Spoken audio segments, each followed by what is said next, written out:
Welcome to our story arc. Firstly, our sequence is set in the woods, and it's just panning shots and close-ups of like trees and the sky to set the scene and make it all look peaceful. The next scene is when the main character is introduced, and he appears to be running away from someone who we're not sure who it is. He then trips and falls over and blacks out.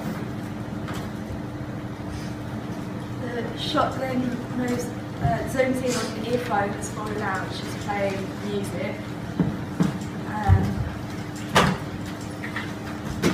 And then it zooms out and you see a shadow approaches this big on foot and eventually it becomes it.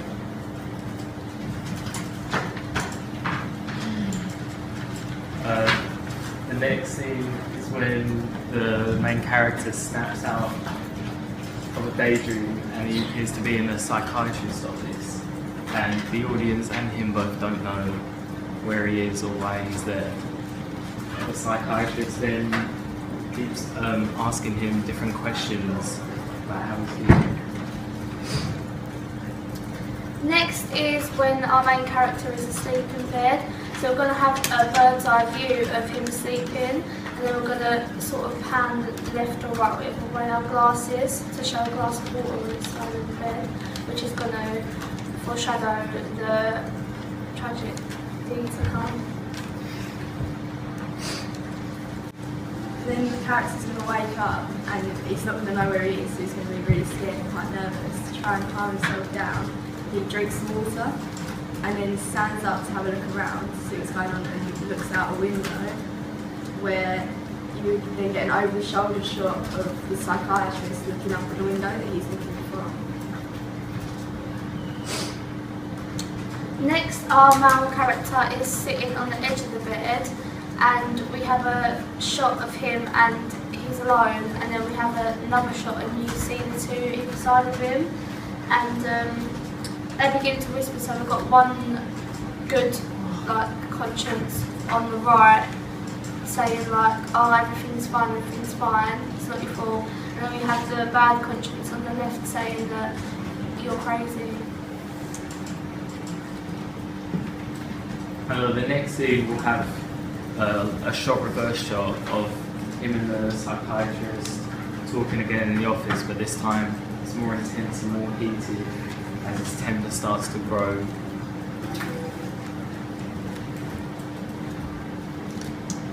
And then next we have the male character standing looking into a mirror, and we look at it from the mirror, so we are the mirror, and we're looking onto him and we don't see anyone, and then it flips, so we get to see it from his perspective, and in the mirror he has the two consciences either side of him again.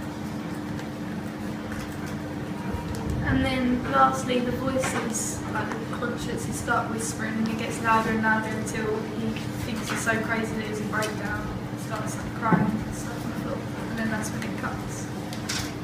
Okay, thank you. For your setting of the woods, what specific location have you selected? It's Hollywood Forest. It's on Wally Hill. Okay, and why that location? Well, we chose to film in my house, and we thought that it'd be easier to film in Hollywood as it's about a 5-minute walk from mine, so it'd save us time as we have to travel. And the woods is quite large, and there's a lot of space for running in. It's more appropriate for our film. Okay, thank you. And your main character, what is the name of the character? Have you decided yet, or are you going to decide? We don't know his real name, but the psychiatrist renames him Sid. Okay. But he doesn't respond to it as that's not his. And why did you select that name? Because it's like the S sound is kind of sinister. Okay. Sid. Thank you. Antagonist. Have you got a name of the antagonist? Because obviously I know that we call him. Are we just going to know it as psychiatrist, or are we going to have the conscience as well? What would you call it? Is it doctor? Have you thought of a last name yet, or are you just going to call it the psychiatrist? Just like psychiatrist. Okay. That's more of a mysterious element to it, which could make it more scary. Okay. And then for your confusion theme, what kind of questions are they going to be asking to develop the confusion in the patient? They ask like how he is, and then obviously he gets a bit confused. He's like, "Why are you asking me how I am?" He doesn't know why he's there. And then she keeps like asking him like if like the practices that she's testing on him are working, and he has no recollection of them. He doesn't remember them referring.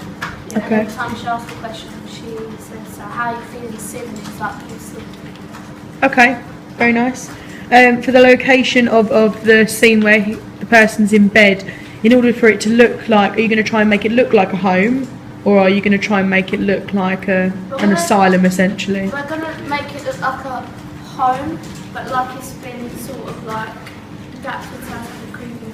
So It's that like made to everything, look like one. everything will be like as white as possible. Like we have white bed sheets and sort of a plain room. So And have you planned that and put that in your equipment and prop list? Yes. Okay. The casting for the two figures that play the conscience, what were your ideas for that? Have you done the casting for that? Yeah, we did. Me and Kaylin, because we look similar. Okay. And why did you feel that would be appropriate? Because they're two forms of the same conscience. One's good, one's bad, so we didn't want them to look completely different. We wanted to show the two sides. Okay, and my last question, for your mirror shot, how are you going to do that in terms of framing? We're filming from like the side, so you don't get the actual camera in it.